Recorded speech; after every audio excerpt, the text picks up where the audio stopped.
One manager at this World Cup took Spurs to a Champions League final. Lost. He managed Messi, Mbappe, Neymar at PSG. Just couldn't push them to Champions League glory. His career has taken a downward trajectory since, but now he's managing the host nation. 330 million Americans are watching. This is Mauricio Pochettino's moment. Welcome to that. Welcome back to FUT IN Review, World Cup Daily, Episode 4. Today I'm joined with Nathan and Homer. Patreon supporters, just a reminder, this episode will be in your feeds almost as soon as we finish recording. And the Prediction League and Sweeps are live. Today, we're talking about managers. This is the deepest, most fascinating coaching field a World Cup has ever produced. We're going to have 6 managers with aura to win this thing, and one hidden gem, which we kind of teased before. Before we get into the profiles, one fact that tells you everything that you need to know about these. 6 of the 48 managers at this World Cup are Argentine. 6. Scaloni with the defending champions, Pochettino with the hosts, Bielsa with the man literally who created Pep Guardiola is with Uruguay. Argentina just doesn't export Messi's. They export a whole lot of coaches who shaped the game. And Italy, who, if you've heard episode 3, we refer to a lot, they failed to qualify for the 3rd time, but they have their most decorated manager in history coaching Brazil instead. This is not a normal tournament. Nathan, Homer, glad to have you guys here to talk about these managers here. What are your thoughts on any of these managers? I think we should start with Carlo Ancelotti. What do you think? Yeah, I think there's a lot of fascinating managers we're going to talk about. Ancelotti is obviously one that is fascinating. He's taken over a team that many people kind of thought was struggling. Ancelotti is one of the greatest managers of a generation, if not of all time. So really excited to do a deep dive into all of these. But there's a few of these that are going to be quite intriguing to hear everyone else's sort of points of view on. Homer, any thoughts on Ancelotti? He's arguably top 3 managers of all time, the absolute dawn. He's always flirted with the Brazil job, so he's finally got his sort of dream. Shame that he couldn't take the Italy job, but it'll be interesting to see what he does with all these talented players. Is it the first time Ancelotti is actually managing a national team at a World Cup? I think so, yeah. He's always been a club manager. He's never managed a national team as well, hasn't he? This is the first national team job that he's done. It's a big jump to go and manage Brazil, and I think it's given Brazil that. I must admit, when Ancelotti was rumored to go from Madrid to Brazil, I just didn't think it would be something that would actually happen. But in hindsight, now in 2026, I'm looking back and thinking it's a brilliant move. Suddenly, we're talking about Brazil having an actual chance of actually making something happen in this World Cup. And he's won 31 major trophies as a manager. He's managed at the top of the game for 30 odd years. And he's just this 24 years of hurt off for Brazil. Like, they haven't really won anything since 2002. This might be the one time that they come back and do something. What do you think? I don't think they've got the squad to do it personally. But Carlo Ancelotti is a great manager. I just don't think even his magic touch can get around the weaknesses that's within that squad.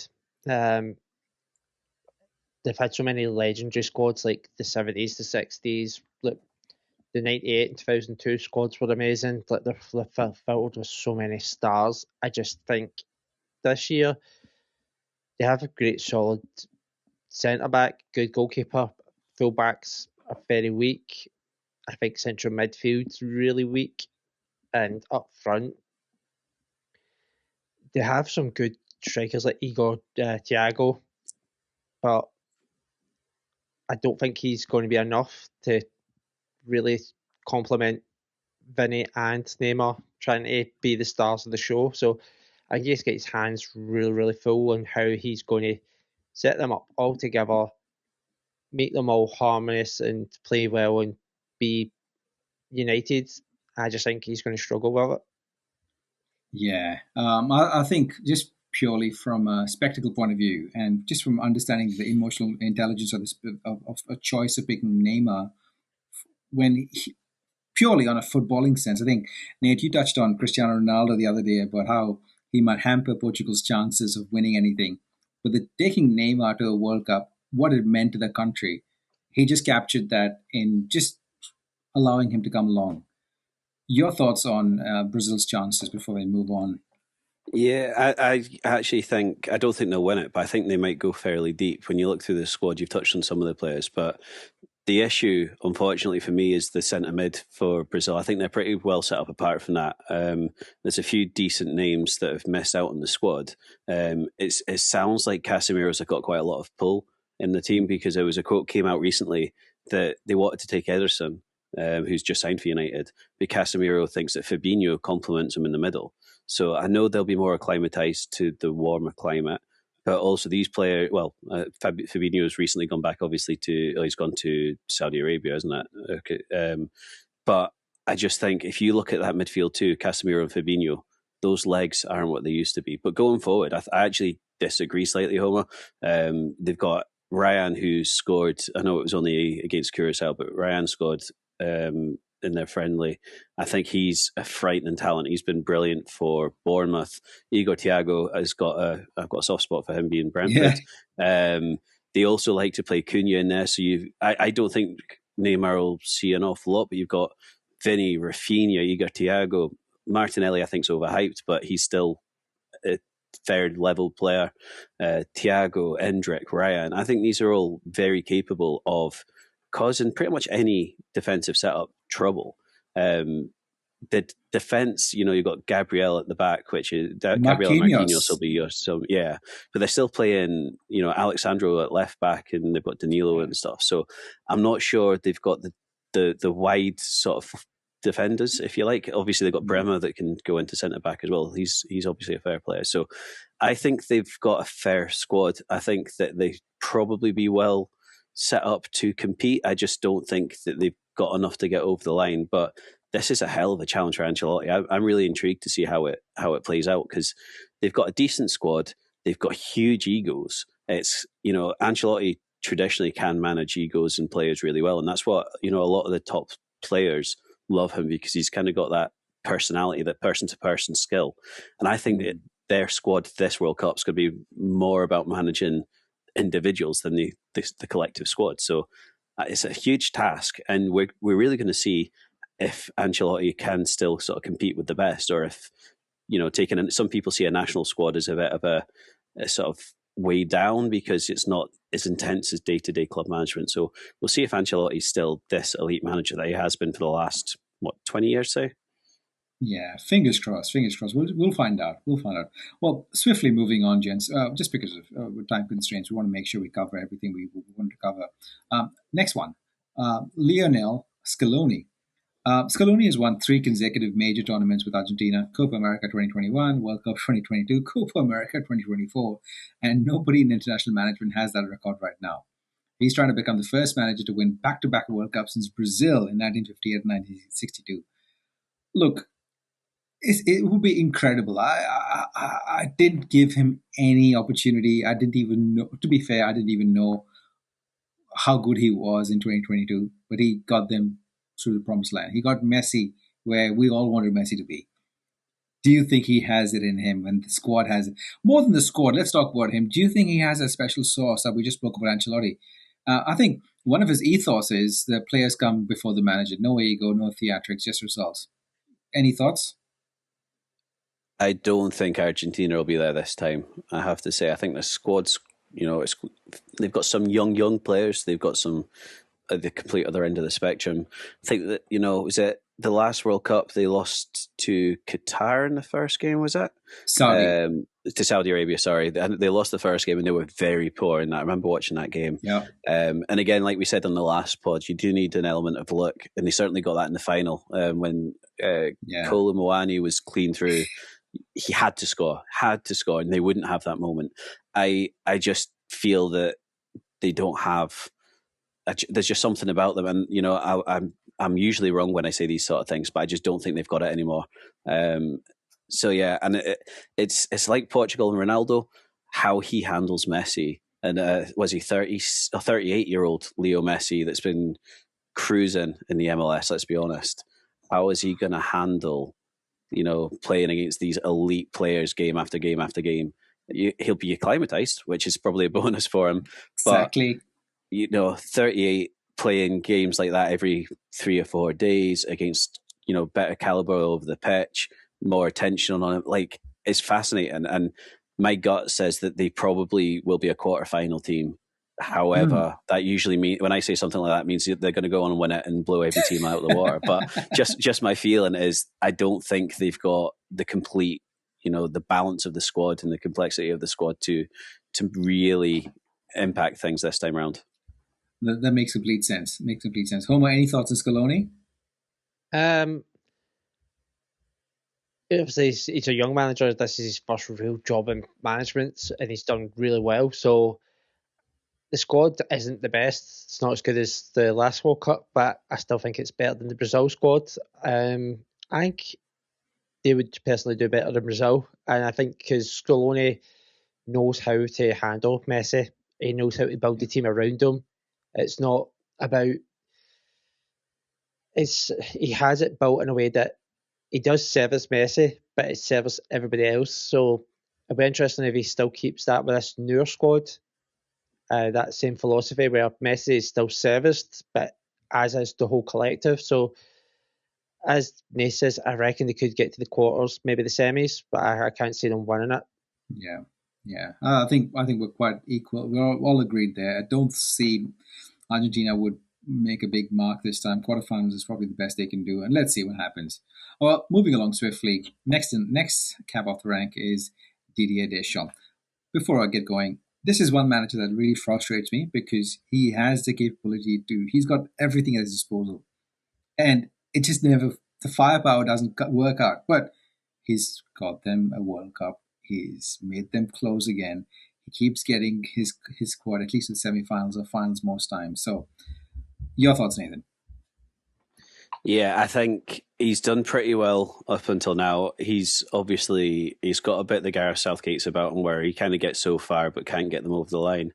I think objectively, if he doesn't win the World Cup, he's obviously announced that he's leaving. There's big rumours that I think Zidane's taken over after this World Cup, but Deschamps is definitely leaving. If he goes out without winning a World Cup or a Euros, I brutally think that he'll go out as a failure, because you look at the players at his disposal. Maybe he'll go out celebrated that he could be part of the setup that's allowed them to bring these players through. So, but in terms of purely on the field, what he does with that team, this team has to be winning trophies. They need to be, realistically, you need to be expecting Spain-France finals in all the Euros that they've been in with the squad that they've got. I think, was it the last World Cup they thought they'd already won it, and then they were celebrating maybe it was the Euros against Switzerland, wasn't it? They thought they'd pretty much won the game.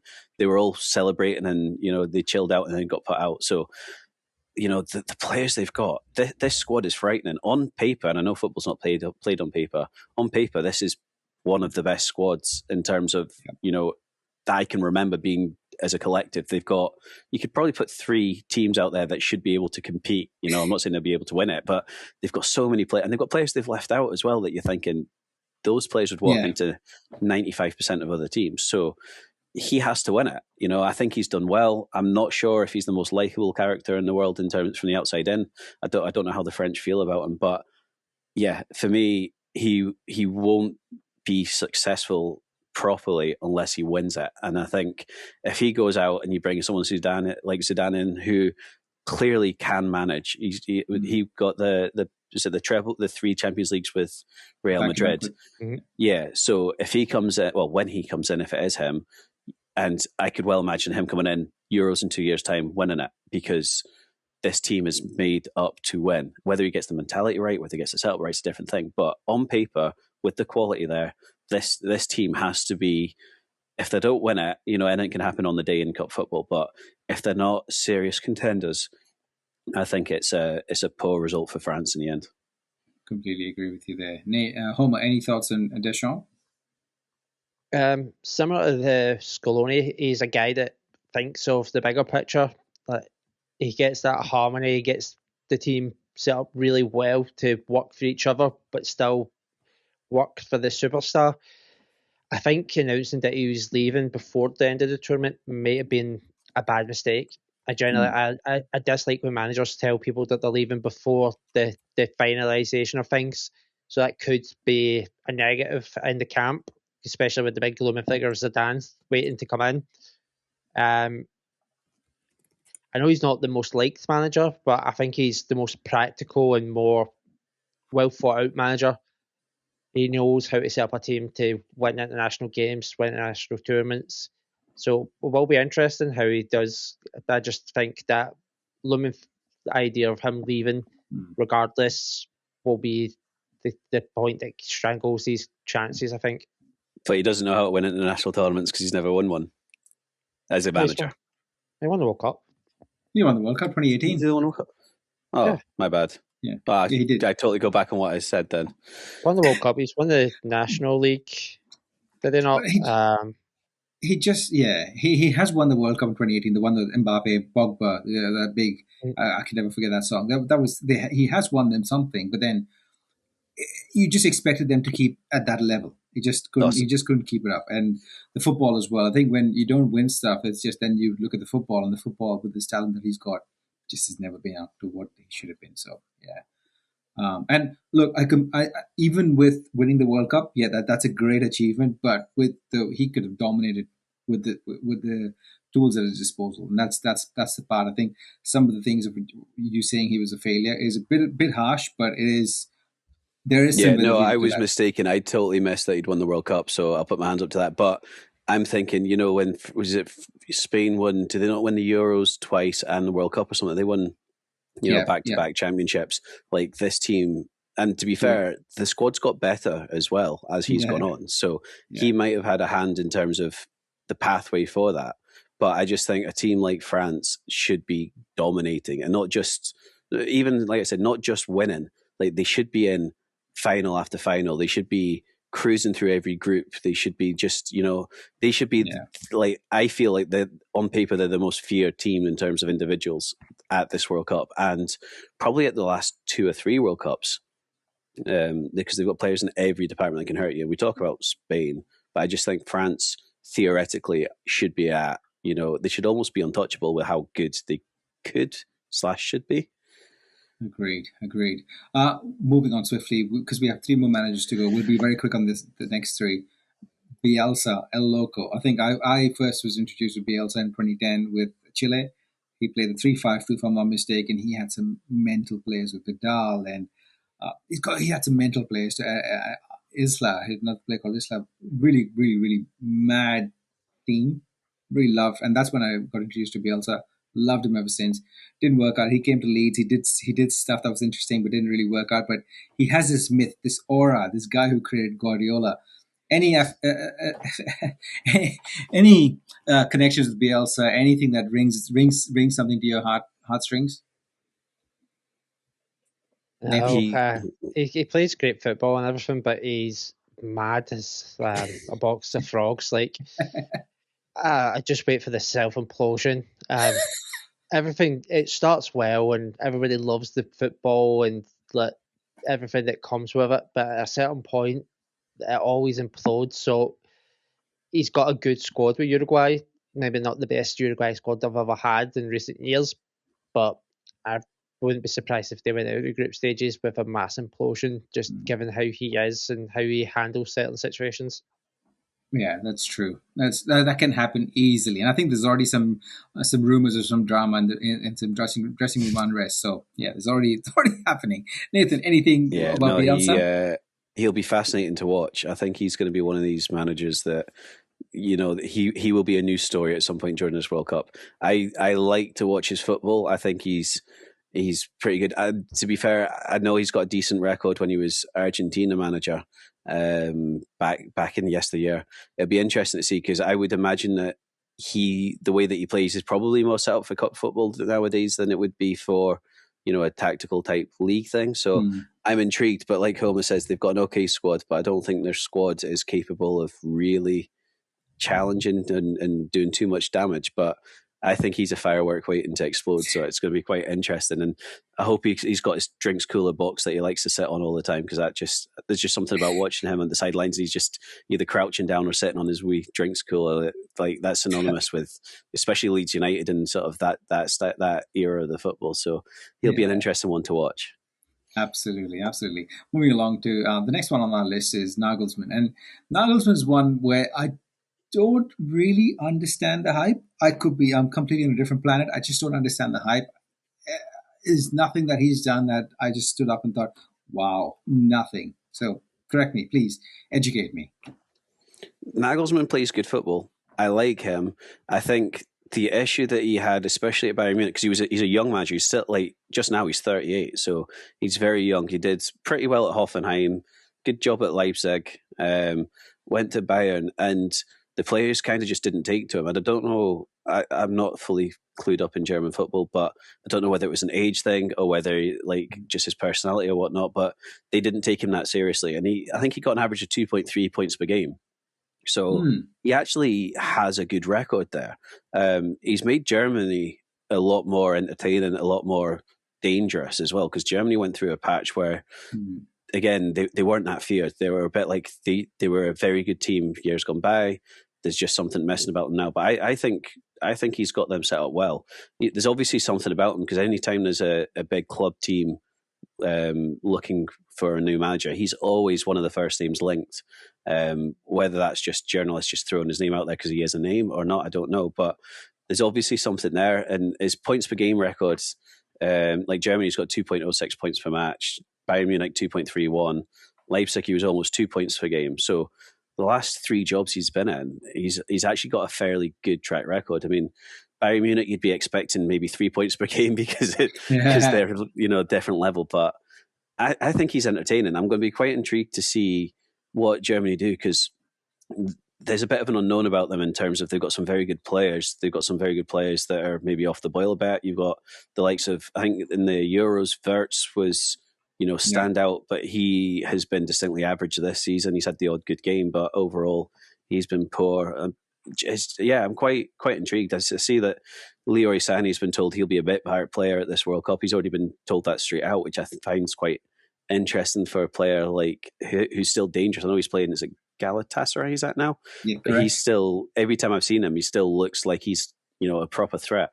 So yeah, Germany are kind of a little bit mysterious in respect of don't fully know what to expect, but it'd be interesting to see if Nagelsmann's the hype at this stage with obviously the biggest tournament that they've ever had, or whether he is just a young manager and everyone likes to get behind young managers and put them as the next big thing.